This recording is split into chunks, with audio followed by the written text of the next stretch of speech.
Everyone online always talks about what's optimal for strength training, but there are a couple things that we might not know if they're optimal until we try it. Today, I'm going to be telling you 5 strange things that got me stupidly strong at only 16. Here are some clips. This is 50 kilos for 4 reps on weighted pull-ups. This is 45 kilos for 10 reps on weighted dips. This is me doing a 1-arm pull-up. This is me doing no dip muscle-ups. All that good stuff. This is me doing really explosive handstand push-ups because I think they look cool. I got strong. This was only in a year of training calisthenics also. So hope you enjoy this. I'm going to give you these 5 things that I've been doing for years that I think have significantly boosted my progress in this field. Let's get started. Thing number 1, meditation and gratitude. And I'm going to be sharing some athletes who I've seen also do these things just to give a little bit more emphasis to them. Matthew Zlat, one of the strongest, probably the strongest straight lifter in the world, does these things and he promotes them very heavily in his program. I should say, have been meditating for years, since I was like 12 years old. The thing is, what it does is such minimal effects, but it compounds so heavily over a long period of time. Being able to stay present in your training, because if you don't know, the goal of meditation isn't to do like the woo-saw crap. It's literally you sit there and focus on your breath, focus on whatever thought you're having. Sometimes I like to reflect. I like to think about things that are going on in my life or different ideas that I have and all that kind of stuff, whatever. The whole point is to be present on the task that you're doing. It's very, very important that you do this because so many guys online today are stuck in cycles of scrolling and social media. This is probably like the 50th video you've watched today. Finish this video and give me the watch time, and then click off. Go read a book, go outside in nature, go talk to your mom, your dad, your girlfriend. You probably don't have a girlfriend, lonely. But go do something. Meditation is going to reverse all of the negative effects of scrolling of social media that you know exist, but you stay on it because either you like it and you're addicted to it, or you know there's positive benefits of it also. So how do you meditate? I'm going to be giving this to you, and it's going to be very quick because we have a bunch of things. We have 5 things, and this is technically half of one. Close your eyes. Breathe through your stomach. You just breathe regularly. You're not doing any specific tempo. You're not doing any weird breath work or anything. You can if you want to, but you don't have to. You're just breathing. Set a timer for like 30 seconds to start. Do it every single day. Once you kind of get bored of 30 seconds, do it for a minute. Once you kind of get bored of that, do it for 2 minutes, 3 minutes, whatever. I personally, my thoughts on meditation isn't to periodize it. A lot of people do periods where they go through like 20 minutes and then they go back down to 5, or they do 20 or 30 minutes or an hour a day, and then they'll go back down to like not doing it at all. I personally, in my personal belief, think that you should pick an amount of time that you meditate that you can stay consistent with every single day for the rest of your life.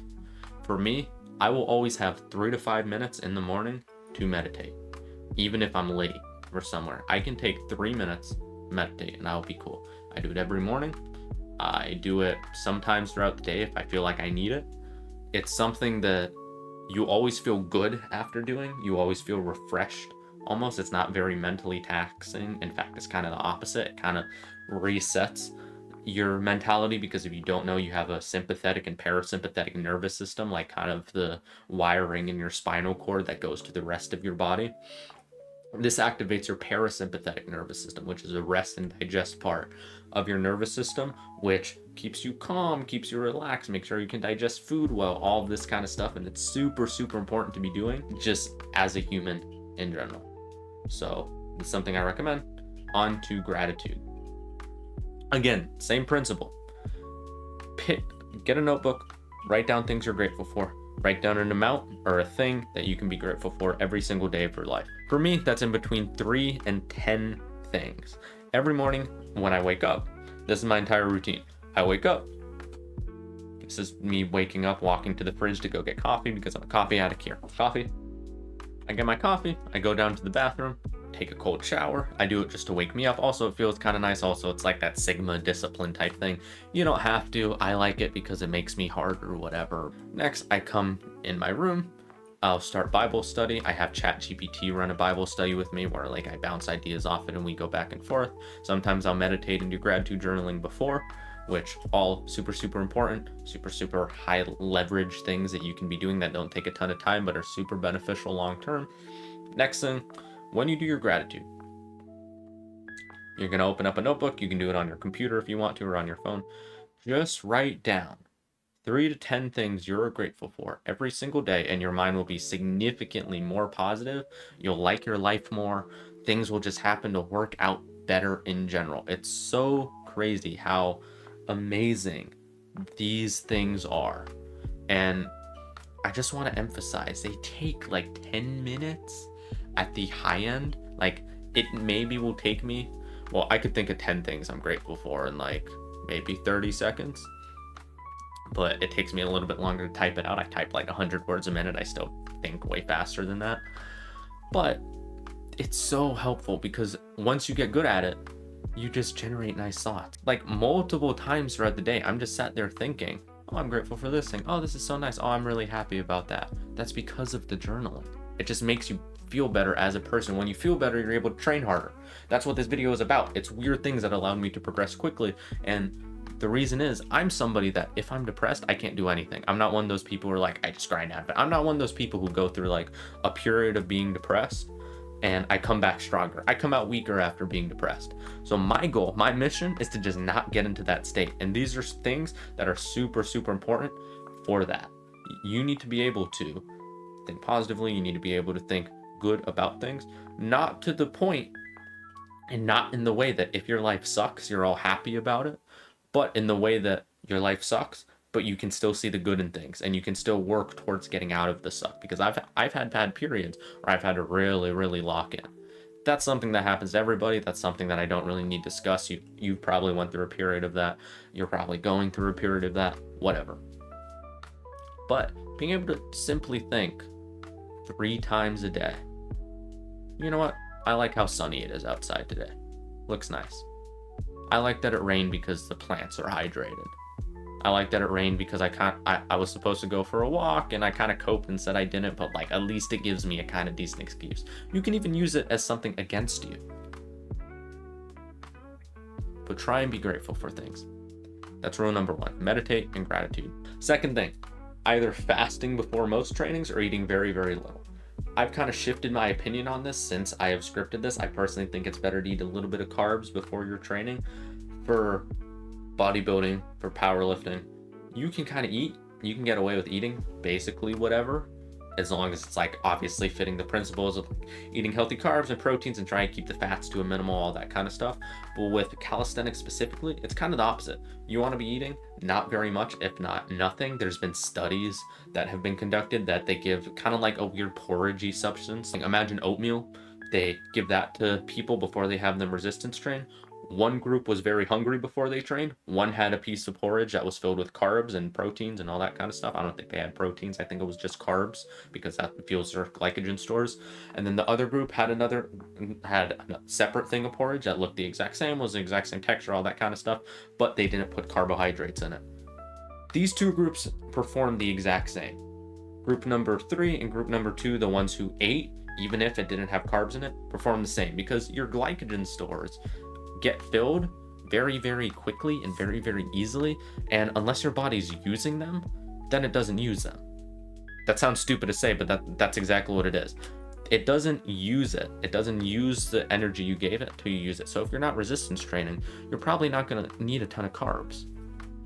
If you are, you're going to need more. But it gets stored from the day before, I think it's like up to 3 days or whatever, that you don't really need to eat before training. Now, me personally, I eat before training now. Pullups Solely, a very, very, very accomplished weighted puller, weighted dip, or weighted muscle up specialist, he recommends not eating before training and being hungry. That I don't think is correct. Not eating before training is completely fine because it'll keep you lighter. It'll give you energized because of the cortisol spike. It'll release a bunch of good hormones and things because you're fasted and all that kind of stuff. But being hungry is not the way to go. I do disagree with him on that because we have research, and also if you're hungry, you're focused on being hungry and not on training. If you want my personal recommendation, I recommend eating a little bit of carbs, and if your training lasts an hour, 1.5 hours, 2 hours, something like that, eat a small amount of fat.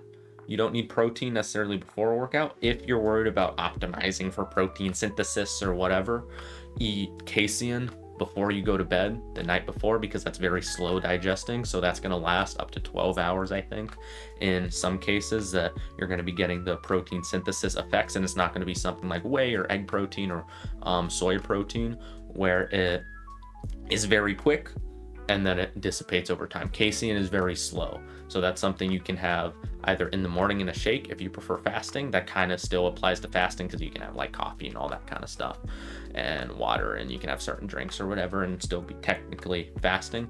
If you do like a little scoop of casein and you want to get like the protein synthesis cycle going, then that's cool. And the next time you eat a meal with protein in it, then it'll just add on top of that. But it lasts like, I think between 6 and 12 hours, depending on the dose. I'm fairly confident. So that's something you can consider.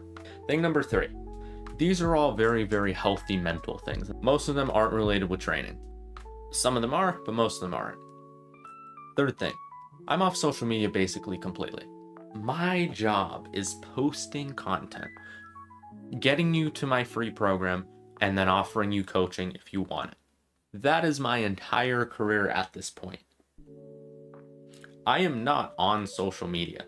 Sometimes I keep up with Pullups, Matthew Zlat, Ian Barsico, Vitaly Fishhook, all of these people. I keep up with them. I look at inspiration from them. But I'm on Instagram on my computer, not even on my phone. I have 0 social media apps on my phone other than YouTube Studio, where I can only see my videos, and I'm not nearly narcissistic enough to just watch all of my videos through. I sometimes do. I'm off social media completely. And the thing is, you get such a mental clarity from this.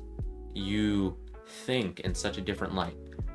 You're not subjected to other people's opinions. You're not subjected to lustful, disgusting women who are like posting themselves and like sending thirst traps on social media. You're not subjected to hateful content. You're not subjected to different ideas, not in the sense of like diversity or whatever, but different ideas as in like, you see people training planche on social media all the time. Your goal is to do handstand push-ups or get better at dips or do pull-ups or whatever, or weighted chin-ups or whatever your goal is. Now your goal is changing because you saw something online. Social media should be used as something you gain information from or something that you give information on. When you're on it just for the sake of entertainment, when you're on it just for the sake of using it as a cope for poor mental health, that's when it becomes a negative. That's when you have social media addiction. That's when you have people with 8 hours screen time. It's such a freeing thing.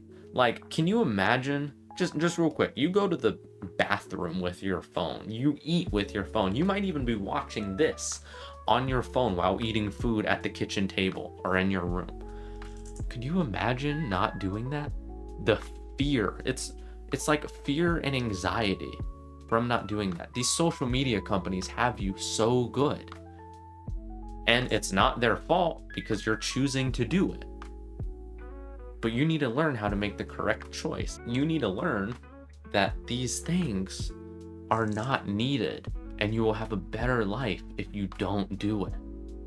You'll be happier, you'll be healthier, you'll be more in tune with who you are, and get better ideas being off social media. I've never got such good ideas for posting content, for training, from I have not being on social media. Can you imagine how crazy that is? It's because I don't have constant conflict internally based on what that person said, that person said, this person said, that person said, they're projecting this idea, they're projecting this idea. I get to do what I want to do. I get to think the way I want to think, and that's so freeing. So I beg you, I am pleading with you, not as your friend, not as someone who wants to sell you anything. Obviously, I have things to sell, but I'm not trying to sell you specifically. I'm pleading with you, human to human, person to person, get off social media, unless it's for the sake of information. I'm not perfect at it, but 90% of what it used to be, I may be on like an hour a day, to be quite honest. Maybe a little bit more if like I'm specifically researching educational stuff, but when it comes to entertainment, it's like 0 to 1 hours a day. That's amazing. It's so freeing. I know the next level after this also is going to be so freeing. So put that into consideration. Thing number 4, I'm a Christian. I make these videos and I speak the way I do and I present myself the way that I do and I make sure everything is good and proper for the specific reason of I want to set a good example, I want to show who I am, and I want to inspire people to do better. I pray before every workout. I pray during, I pray after. Praying during and after is more optional for me, but I always make it part of my warm-up to pray. Because I believe that adding an element of faith to everything I do is very important. Before I record, I pray. Before I start working, I pray. That's very, very important to me. And I just want to emphasize to you that you need something that you're living for. You need something that if everything was to go away, that you can hold on to it. And the only thing that will last forever is God, is your spiritual background. But that might not be the case for you. You might still be skeptical. You might have a different religion. That's completely okay. I just want to set the example as me, and I just want to share my process for things to maybe inspire you, to maybe help convince you. That's all I'm going to say on that point. I like to keep religion as something that's very, very well known on this channel, but I'm not going to go super in depth because one, I don't know. I'm not a scholar by any means. Two, I'm probably not going to change your mind. That's not up to me. That's up to you. I can just help plant the seed. And three, this isn't what this channel is for. If you want that, you can go to my unfiltered channel where I'll sometimes talk about it. Pray before every workout. Very deep rooted in faith, and I try and do my absolute best. That's everything.